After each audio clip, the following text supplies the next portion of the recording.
энэ удаагийн дугаараар эрүүл мэндийн даатгалын тухай хуулийн хэрэгжилт болон шинжилэн найруулах хуулийн төслийн талаар ярилцахаар эрүүл мэндийн даатгуулагчдын хяналт төрийн бус байгууллагын тэргүүн Эрдэнэцэнгийн Эрдэнэт зочноор өргөдөн оролцож байна. За танд энэ өдрийн мэнд хүргэе. Сайн байна. Танай байгууллага одоо эрүүл мэндийн даатгалын тухай хуулийг шинжилэн найруулахаар төсөл боловсруулж байгаа гэсэн. Тэгвэл одоо энэ талаараа энэ төслийн худлаар та дэлгэрэнгүй ярина уу? За манай байгууллага бол эрүүл мэндийн даатгалын тухай хуулийг 2015 оноос эхлээд судалж байгаа. Тэгээд энэ судалгааныхаа гол зарчмуудаас бас тодорхой богинохон товчхон шиг ярихыг бодъё. Ер нь бол хууль гэдэг нь өөрөө нийтийн эрх шиг хангаж ажиллах зохицуулалт баггүй юу? Тэгээд энэ зарчмыг бол нийтийн эрх шигийнхаа зарчмыг тэгш хүртээмжтэй байх зарчмыг л барих тийм хуулийн төслийг судлаад хэрэгжүүлэх гэдэг төсөл болгоод ингээд явж байна. Ер нь бол эрүүл мэндийн даатгалын тухай хууль маань өөрөө одоо хуулийн зорилт гэдэг байдаг тэрийг бол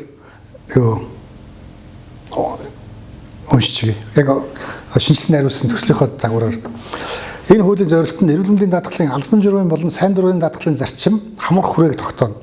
Монгол улсын иргэн бүр эрүүл мэндийн албан журмын даатгалд хуулийн дагуу даатгуулж шимтгэл төлөх, даатгуулагчийн эрүүл мэндийг урьдчилан сэргийлэх, учирч болцсохгүй санхүүгийн эрсдлийг хуваалцах зорилгоор сан бүрдүүлэх, уг сангийн хөрөнгийг хуваарлах, зарцуулах, иргэдийн өмнөөс төр эрүүл мэндийн даатгалын байгууллагаар дамжуулан эрүүл мэндийн тусламж үйлчилгээ үзүүлэх байгууллагууд хооронд үүсэх төр иргэний хоорондын харилцааг зохицуулна гэж оруулж ирж байгаа. Урдных нь хуулийн дээр болохоор даатгалын сангийн сайн дурын даатгал, албан журмын даатгал гэж байгаагүй нийлүүлээ хийцэн. Дээрээс нь эмнэлгийн тусламж үйлчилгээг бол хүн өвдсөн үед нь санхүүжилт өгөх хэлбэрээр оруулж иржсэн бол энэ хуулийн төсөл маань өөрөө аль болохоор урьдчилан сэргийлэх, өвчлөлийг багасгах, одоогийн асуудал үүсгэж байгаа энэ өвчлөлүүд одоо халдварт өвчнүүдийг бол ер нь эрт илрүүлснээр бүр байхгүй болгох тийм боломжууд байгаа. Ер нь муу гар нэг жишээ ингээ авъя. Монголчууд дээр 20 он Тэмбүүндээ баригдаад тэр болохоо байсан байна гэж ярьдаг байсан бол одоо 100 жилийн дараагаар тэр Тэмбүүгөө дээлхээ болцсон байж байгаа байхгүй юу? Энэ юу юм бэ гэхээр эмнэлгийн тусламж үйлчилгээ өнөөдөр урьдчилан сэргийлж чадахгүй байна. Халдварт өвчнүүдээс хүртэл салж чадахгүй байна гэсэн үг.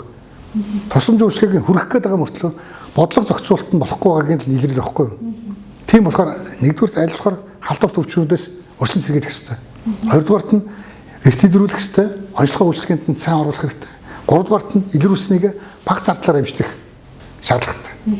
Тэгжээж эрүүл мэндийн даатгал гэдэг маань өөрөө даатгал гэдэг үндсэн зарчим чинь эрсдлээс хамгаалах шүү дээ. Тэр үнийг санхүүгийн эрсдэл байна уу, эрүүл мэндийн эрсдэл байна уу? Тэр нь хамаагүй. Гол нь тэр хүмүүстээс шимтгэл хураамж тодорхой хэмжээгээр албан журмаар авч байгаа бол тэр хүмүүс үйлчлэгээ үзүүлэх ёстой. Одоо жишээ нь би даатгуулагч. Тэгвэл би эрүүл мэндийн шалтгаанаас болоод би санхүүгийн эрсдэлд орохгүй байх зарчим байт юм ба шүү дээ эрүүл мэндийн даатгал гэдэг. Ер нь бол даатгал бол чамаас мөнгө хураасан бол би чамд үйлчлэгээ үзүүлнэ гэсэн тийм одоо маш ойлгомжтой хэлбэр нэ. Тэгэхдээ үүний дараагаар би чамд тодорхой үйлчлэгээнүүдийг үзүүлнэ. Түүнээс биш чиний амьдралын буруу хөвчлээс ч юм уу, хооллолтоос ч юм уу, хөдөлгөөн нутгамжлалаас тэр өөрөө чинь амьдралын буруу хөвчлээс болж байгаа өвчлөлүүдийг чи өөрөө мөнгө төлөөд эмчлүүлэлтэй. Тэр хувь өргөн чинь өөрөө өөртөө үүрэг хариуцлага хүлээхгүйгээр бүх зүйлийг төр хариуцах ёстой. Одоо миний амьд явах эрүүл мэндийг хамгаалах эрхийг маань бол төр бүрэн 100% хариуцах ёстой гэдэг энэ зарчим чи өөрөө одоо болохгүй болсон байхгүй юу?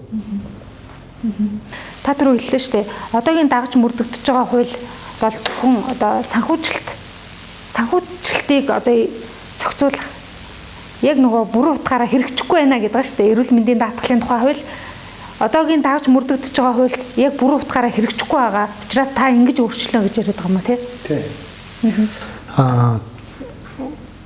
Одоо дагаж мөрдөж байгаа хууль нь болохоор эв санааны зарчим буюу өвдөж байгаа хүндээ өвдөг хүмүүс нь хоригдол үүсгээд тэгээд өвдсөн хойно санхүүгийнх нь эмнэлгийнхэн тусламж үйлчилгээний санхүүд нь зарцуулаад байгаа байхгүй юу мөнгийг нь. Энэ даатгал гэдэг маань өөрөө яг юу юм бэ гэхээр тэр хүмүүсэд би шимтгэл авч байгаа бол би ийм үйлчилгээнүүд үзүүлнэ. Аль болохоор тэр хүмүүсэд үйлчилгээнүүд үзүүлнэ. Тэр хүн өөрөө тодорхой хэмжээний эрүүл мэндийн боловсралтай өөрийгөө хамгаалах ёстой. Тийм учраас эрх үүрэг хоёрын зэрэгсэж явах ёстой шүү гэдэг зүйлийг одоо энэ шинэ хуулийн дээр нь оруулах гэдэг. Одоо жишээ нь би одоо даатгуулагч жил бүр эрүүл мэндийн даатгалын санд мөнгө өгдөг, даатгалд мөнгө төлдөг. Тэгвэл өнөөдөр миний ингээд 10-аад жил төлсөн даатгалын сангийн мөнгө тэр нэгэн иргэн өвдөж байхад тэр хүний өвчний санхүүжилт болж очиад байгаа юм биш үү? Энэ бол энэ бол яг хуу гэтэл би цаг хугацааны туршид би бол нэгэн цаг өвдөхөл ахaltaа нэгэн цагт те тэгвэл намайг өвдсөн хойно нэмчлэх гээд байгаа нь өөрөө л буруу гэж та яриад байна уу те? Ер нь бол хуучин төлөвлөсөн төлөвлөгөөд эдийн засгийн үед биш те нэг сан дотор ингээ бөгнүүлж хагаад хэрэгтэй хүмүүст нь ингээ үйл ажиллагаа өгдөг гэсэн. Тэгэхээр одоо зах зээлийн нийгэмд шилжиж байгаа хүн өөрийнхөө урталд үр хариуцлагатай байх ёстой. Төрөөс нэг юм нэг төрийн өмнө үр хариуцлага хүлээх юм хүлээ. Чи өөрөөсөө болж одоо үүсэж байгаа эрүүл мэндийн ч юм уу эдийн засгийн ч юм уу асуудлаа чи заавал өөр хүмүүс дээр юм уу эрүүл мэндийн байгууллагын дээр тохоод тэд нар дээр очиж уурлалцсан яагаад байх шаардлага байхгүй. Тэр хүмүүс ч гэсэндээ өөрөөсөө чиг үүргийн дагуу ажиллаа хийгээд явах болно. Салин үнсээ өндөрхөн шиг авдаг сэтгэл хангамжтай байх юм бол энэ нийгмийн асуудал бухимдалч өөр байхгүй болно. За хоёулаа одоо үндсэн асуудал руу гаръя.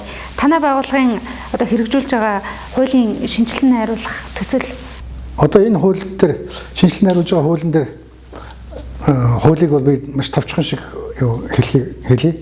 Хүн бүхэн эрүүл мэндийн даатгалын шимтгэл төлдөг байх хэвээр. Нойлоос одоо насан турш бүх хүмүүс. Үүнийг бол засгийн газар хөдөлмөрийн хөлсний доод хэмжээний 5% тэнцэх хэмжээний мөнгийг сар болгонд төлж явах болно ч гэдэг юм уу тийм тогтоол гаргах хэрэгтэй. Энэ бүгд тодорхой байх. Тэгэхээр дараагаар нь энэ нойлоос тэр насан турш хүмүүст бид нэр эрүүл мэндийн даатгалаар бол төлж байгаа мөнгөнд чи бид нэр ийм үйлчлэгүүдийг үзүүлнэ гэдэг тэр зүйлүүдийг гаргах хэрэгтэй. Энэс бол би 3 зүйлийг яг товчхон базаад ярьчих. Төр 0-18 насны хүүхдүүдэд тусламж үйлчилгээ хүргэдэг. Тэгээ энэ тусламж үйлчилгээнд дээр би түрүүнд хэлсэн ханаад буюу халдварт өвчний үед 0-18 насны хүүхдийг шууд эмнэлэгт очиж эмнэлэг тусламж үйлчилгээ яаралтай өгдөг тийм болох хэрэгтэй. Эмнэлгийн тусламж үйлчилгээг эмнэлгийн байгууллагаас авсныхаа дараагаар тэнд гарч байгаа зардлыг нь нөгөө залуу гэрүүлүүд хөвчлэн хүүхдтэй байгаа шүү дээ. Бага насны хүүхдтэй.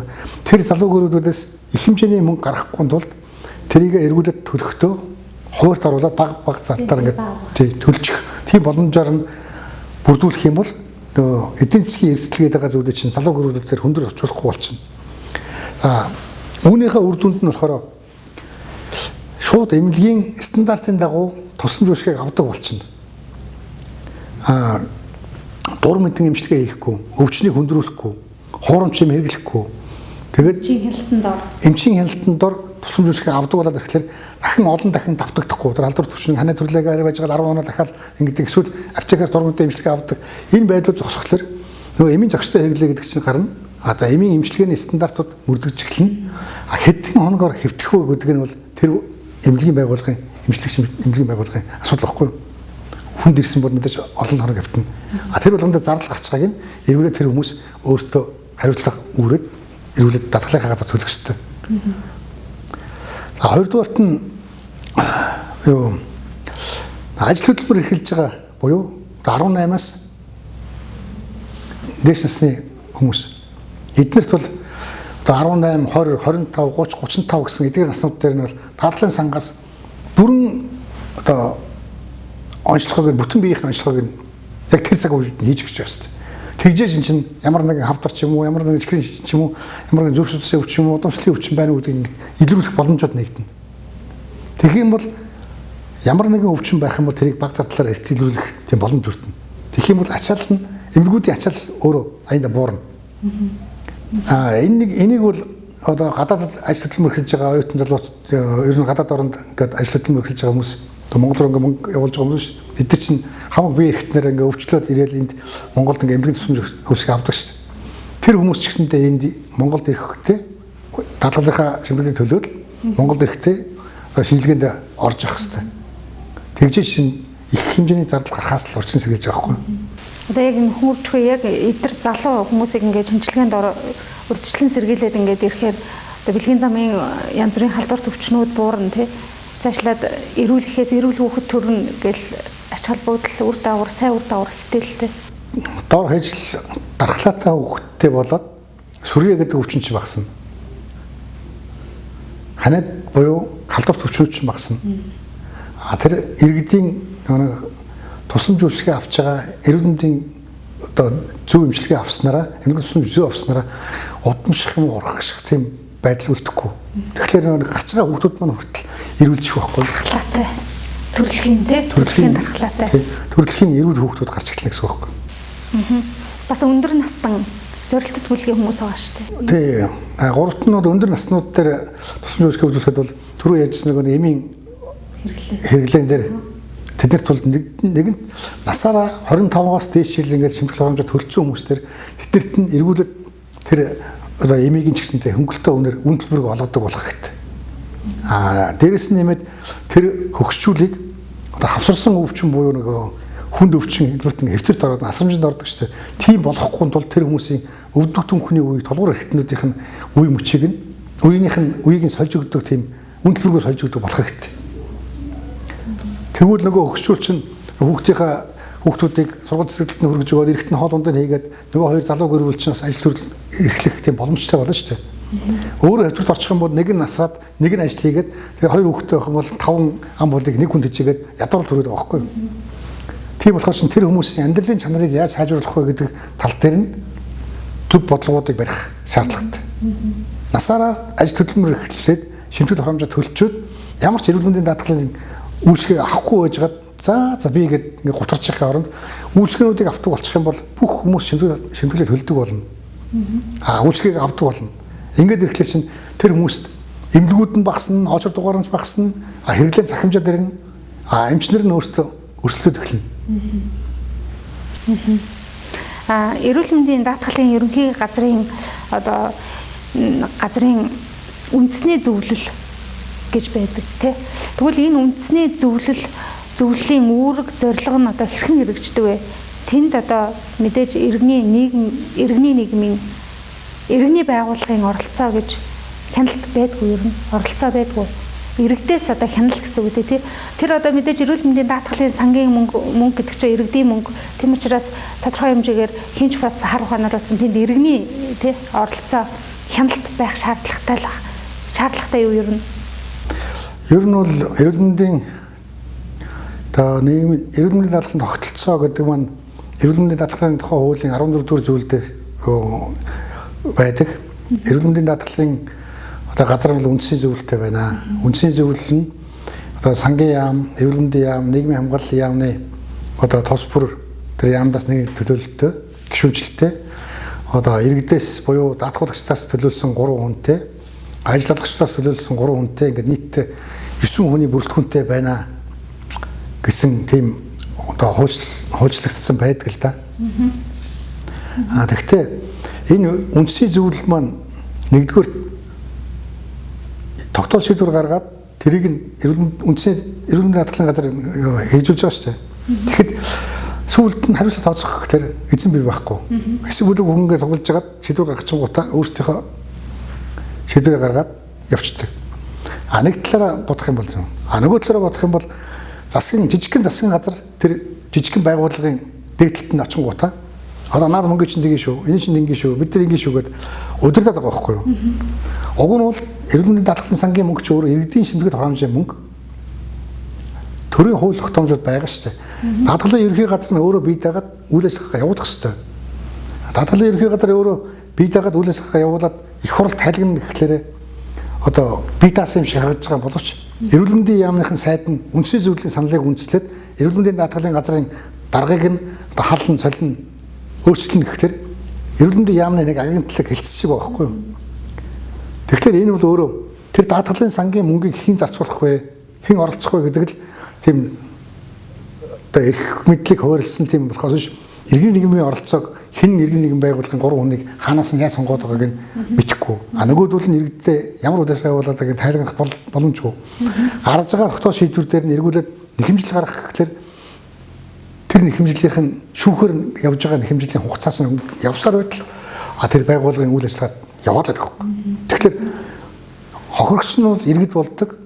Тэр хохирлыг барагдуулах субъект нь байхгүй байхгүй юу? Субъект нэргээд төр учраас төр хэн дээр хариуцлага тооцох юм. Тэгээд л мөнгө зарлагдсан тийм шийдвэр гарсан, тэр шийдвэрийг хүчингүй боллоо гэдэг юм уу, тэр шийдвэрийг дагаж мөрдөж байгаа гэдээ ингэ явдаг учраас тэр үндсийн зөвлөлийн шийдвэрийг одоо иргэний нэгэн байгууллага хянах гэдэг юм оролцох тийм ямар ч боломжгүй. Одоогоор ажиллагчдаас ямар хүмүүс байгаа ч мэдэгдэхгүй, одоо даатгалагчдаас ямар хүмүүс байгаа ч мэдэгдэхгүй шүү дээ. Таны ярьсныг би одоо ингэж ойлгоглоо л да. Одоо иргэдэж гэсэн, үзэгчид маань ч гэсэн яг над шиг ойлгох байх гэж бодож байна. За энэ эрүүл мэндийн даатгалын ерөнхий газар гэдэг нэг газар байгаа тий. Тэгвэл энэ газар нь эрүүл мэндийн даатгалын ерөнхий газрын үндэсний зөвлөлийн гаргасан одоо тогтоол шийдвэрт одоо үндслэн үйл ажиллагаагаа явуулдаг юм байна. Тийм ээ. Тэгвэл энэ зөвлөлд сангийн яам, эрүүл мэндийн яам, одоо нийгмийн хамгааллын яам ингээд тус бүр 3 гишүүн мөн одоо нэг гишүүнтэй тэгээд мөн одоо энэ яамдын 3 яамдын ингээд 3 гишүүн гэдэг ингээд нийлээ 9 гишүүнтэй юм байт юм байна те. Тэгвэл энэ ингээд цуглаад ингээд нэг юу гаргацдаг шийдвэр юм а тогтоол гаргачаад тарчдаг юм байна. Тэгээд эргээд нөгөө ингээд хариуцлага тооцох буруу шийдвэр гаргах хариуцлага тооцох гэхээр эзэнгүй байдаг. Буух эзэнгүй байдаг. Тэгвэл энэ бол яахгүй тарчдаг юм биш л те. Засгийн газрын бүх агентлагууд нь бүгдээрээ өөрсдөө оролцоод саналаа өгөөд тэр саналыг нь одоо хэрэгжүүлж байгаа байхгүй юу? Зөвлөл нь эрүүл мэндийн одоо энэ үндэсний зөвлөл нь одоо эрүүл мэндийн даатгалынхаа ерөнхий газарт ингээд үүрэг болгоод өгнө шүү дээ. Тэгж ойлгож байна. Зөв. Тэгэхээр чинь ингээд харахаар одоо тэр эрүүл мэндийн даатгалын ерөнхий газрын хэрэгжүүлж байгаа ажлын үр дүн сайн ч байсан, муу ч байсан эргээд ингээд буух эзэнгүй болт. Буух эзэнгүй. Тэр чинь засгийн газар нь өөрөө засгийн газар тэр байгууллагын дотор талд ороод ажилладаг гэсэн үг байхгүй юу? Тэгэхээр тэр засгийн газар ямар үр дүнтэй байх уу, байхгүй юу гэдэг нь тэр гаргаж байгаа шийдвэр болж байгаа. Одоо энэ хувийн болон улсын эмнэлгүүдэд санхүүжүүлэлт өгөөд байгаа одоо энэ өндөр хүртэх тагалгаануудыг одоо үн төлбөргүй эрүүл мэндийн сангаас одоо санхүүжүүлнэ гэдэг байгаа нь одоо бүгд одоо энэ үндэсний зөвлөлийн эрүүл мэндийн даатгалын ерөнхий газрын үндэсний зөвлөлийн гаргасан шийдвэр тогтоолоор ингэж хэрэгжээд байгаа ажлууд гэж ойлгож болох уу? Бараг л яг хөө тэгж болно. Тэгвэл үүнийг хэрэгжүүлэхэд засгийн газар өнөөдөр ямар бодлого барьж гэнэ гэдгийг нь үндэсний зөвлөл хэлэлцэж хагаад одоо нийгмийн хамгааллын яамнаас ямар шийдвэрүүд гаргах хэрэгтэй байна, эрүүл мэндийн яамнаас ямар шийдвэрүүд гаргах хэрэгтэй байна гэдгийг хэлэлцэж хагаад уг нь нийлүүлж хагаад тэр тогтоолыг гаргаж байгаа байхгүй юу? Тэгэхдээ тэр тогтоолыг гаргаж байгаа үндэслэл нь өөрөө эрүүл мэндийн яам өнөөдөр бодлого барих гэдэг юм уу, засгийн газар бодлого барих гэдэг юм уу гэдгийг хоёрдуулчихж байгаа. Тэр засгийн газрын шийдвэр нь өөрөө хэрэгжих боломжгүй шийдвэрүүд гаргаад байгаа байхгүй. Тухайн үед л нэг хэсэг бүлэг хүмүүс таалагдах гэдэг юм уу хэрэгжих боломжгүй. Үлдэж байгаа нь болохоор сангийн мөнгөийг яаж зарцуулах вэ гэдэг дээр л яригдж байгаа болохоос биш. Тэр иргэдээр ямар тусламж үйлчгээ хүрч байгаа вэ? Ямар тусламж үйлчгээ хүрэх вэ? Ямар үйлчлэгүүдийг хийх вэ гэдэг тодорхой зүйлүүд байхгүй. Хуульчлагдсанараа энэ сангийн мөнгөний зарцуулалтын дээр л ажилладаг. Тэгвэл энэ эрүүл мэндийн даатгалын сангийн мөнгөний зарцуулалтанд иргэдийн хяналт оролцоо, иргэний нийгмийн оролцоо байдаг юм. Байх ёстой юм биш үү? Иргэний нийгмийн оролцоогоор 3 хүн байх ёстой. Тэр 3-ыг яаж сонгодог гэдгийг бол мэдэхгүй. Гэхдээ шинжилгээ одоо найруулж байгаа энэ төсөл төр бол төрийн байгууллага бол өнөөдөр аудитын газар ч гэдэг юм уу, эрүүгийн хуульч гэдэг юм уу, бусад бүх хууль тогтоомжийнхоо журмын дагуу байгууллага нь өөрөө хууль тогтоомжинд захирагдаж ажиллах ёстой. Энэ байгууллагын хийж байгаа ажлууд нь тодорхой байх ёстой, шимтгэл тохиромжиндаа үйлчлэгийг үзүүлдэг байх ёстой. Тэрийг нь иргэн нэгэн байгууллага тэр даатгалын сангаас санхүүжээд тогтмол тасралтгүй үйл ажиллагаа явуулах тийм боломжоор нь хуульчилж оруулж өгөх ёстой гэдэг тийм хуулийн залтыг оруулж өгсөн байна. За одоо би таны ярианаас ингэж ойлголоо л доо. Эрүүл мэндийн даатгалын ерөнхий газрын дээр одоо гаргасан шийдвэр тогтоол нь хариуцах эзэнгүй байна. Энэ үндэсний зөвлөл гэж одоо баргалж байх шаардлагагүй. Энийг баргалж татан буулгачих хэрэгтэй. Тиймээс одоо энэ эрүүл мэндийн даатгалын тухай хуулиа одоо шинжилэн найруулж тэнд эрүүл мэндийн даатгалын сангаас иргэний нийгмийн байгууллагуудыг санхүүжүүлж одоо юу хяналт тавиулах тийм зохицуултыг зайлшгүй хийх шаардлагатай гэж та хэлээд байна. Тий. Ер нь бол даатгалын сан гэдэг чинь хураамжийн тодорхой, өгч байгаа үйлчлэгүүд нь тодорхой байх юм бол тэрэн дээр заавал нэг том бүтэц бий болгоо, заавал дахиж төрийн төрөг төлөөлсөн бүх яамдын байгууллагууд оролцоод авах шаардлага байхгүй. Нэгэнт энэ хуулийнхаа дагуу үйл ажиллагааг нь улсын их хурлдаа, нийгмийн хамгааллын яамдаа, одоо эрүүл мэндийн яамдаа манайх ийм үйл ажиллагаанууд ингэж урьдчилан сэргийлж ийм бүх зүйлүүдийг хийнэ. Жил төрж байгаа хүүхэд 86 мянган хүүхэд байна. Энэ хүүхдүүдтэй 18 наснд нь дараа жилд нь тийм хүүхдүүд болоход нь бид нар тийм зүйл зардал гаргана гэд урьдчилаад бүгдээр ингэ тооцдог, тэрэндээ санхүүгээ зарцуулдаг. Бүх юмуд нь илэрхий тод байгаад сангийн зарцуулж байгаа мөнгийг нь зүгээр иргэн нийгэм байгууллагад хөндлөнгөөс нь хяндаг, оролцдог. Энэ чинь болохгүй шүү, болж шүү гэдэг юмыг зөвлөж идэг. Ийм л үйлчлэг явах хэрэгтэй байхгүй юу? Иргэн нийгэм байгууллага бол тэр байгууллагын дотоод үйл ажиллагаанд оролцох боломжгүй, оролцох хэрэггүй. Угаасаа шаардлага байхгүй. Тэр ажиллаж байгаа үйл ажиллагаанууд нь зөв байна уу, буруу байна уу гэдгийг л иргэн нийгэм байгууллага наадах чи одоо болж байна, наадах чи болохгүй байна. Энэ дээр ийм хиймээр байна. Одоо иргэд дээр ийм боломж асуудал гараад байна гэд хэлцчихэд төрийн үйл ажиллагааг дэмжиж ажиллах нь иргэн нийгэм байгууллагын үндсэн үүргэн шүү дээ. Тэрнээс төрийн үйл ажиллагааг эсэргүүцээд ингээд жагсаад байгаа нь болохоор жагсаад эсэргүүцээд байгаа нь бол иргэн нийгэм байгууллагын бас үндсэн ажил биш байхгүй юу? Болохгүй байгаа зүйлүүдийг судлаад баримттай болгоод энэ зүйлүүдийг ингэж өөрчлөлмөр байна гэд хууль шүүхийн байгууллагууд нөгөө засцалруулаад өөрсөд явах тийм боломжууд байгаа шүү дээ. Заавал нэг талбай дээр шашгарснараа юу байхгүй. Их оронч гэдэг юм уу? Тийм юм болчихгүй шүү дээ. Өнөөдрийн байдлаар энэ эрүүл мэндийн даатгалын сангийн мөнгө бол хуримтлалын мөнгө бол мэдээж иргэдийн эрүүл мэндэд зарцуулах иргэдийн төвлөрүүлсэн шимтгэл хураамж тийм үү. Тэгвэл энэ мөнгөний сангийн зарцуулалтын дээр заавал одоо иргэний нийгмийн иргэдийн хяналтад оролцоод байх ёстой гэсэн одоо хуульчилж өгсөн тийм зохицуулт байдгүй юм байна тий. Тэр хуульчилж өгөөд иргэний нийгмийн байгууллагын төлөөлөл орж байгаа гэдэг нь 3 хүн дээр нь тэрийг яаж сонгож байгаа вэ гэдгийг ч гэсэн иргэд мэдэхгүй. Тэр 3 төлөөлөл нь иргэддээ тэр байгууллагын үйл ажиллагааг юм уу бус шийдвэр гаргах гэж байгаа зүйлийг урьдчилан мэдээлдэггүй л байхгүй. Тэгэхээр тэр үндсний зөвлөлд байгаа иргэний нийгмийн төлөөлөл гэсэн 3 хүн маань хин гэдэг хүмүүсийг чиглэж мэдэхгүй шүү дээ. Тэр 3 хүн ямар шийдвэрүүд гаргах гэж байгаа гэдгийг нь өөрчлөлт судалгааг нь авдаг тийм судалгааны байгууллагч байхгүй, иргэдэд мэдээлэл өгдөг тийм одоо мэдээлэл сурталчилгааны тийм мөнгөч байхгүй. Тэгэхээр хин ажиллаад байгаа юу хийж байгааг мэдэхгүй байхгүй. За нэвтрүүлгийн цаг маань өндөрлөж байна. Ярилцлага өгсөн танд баярлалаа. Баярлалаа. Энэ удаагийн нэвтрүүлэг маань үгээр өндөрлөж байна. Дараагийн нэвтрүүлгээр бид засгийн газрын 2020-с 2024 онд эрүүл мэндийн салбарт хэрэгжүүлэх үйл ажиллагааны хөтөлбөрийн хэрэгжилт болон одоо хуульчлан батлах тухай хуулийн төслүүдийн тухай талаар бид ярилцах болно. За ингээд дараагийн нэвтрүүлэг хүртэл төр баяртай.